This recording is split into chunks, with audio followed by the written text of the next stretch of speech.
إن الساعة لآتية لا ريب فيها ولكن أكثر الناس لا يؤمنون.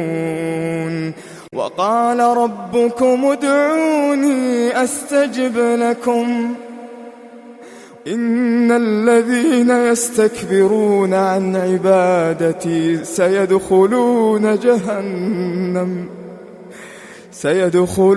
جهنم داخرين.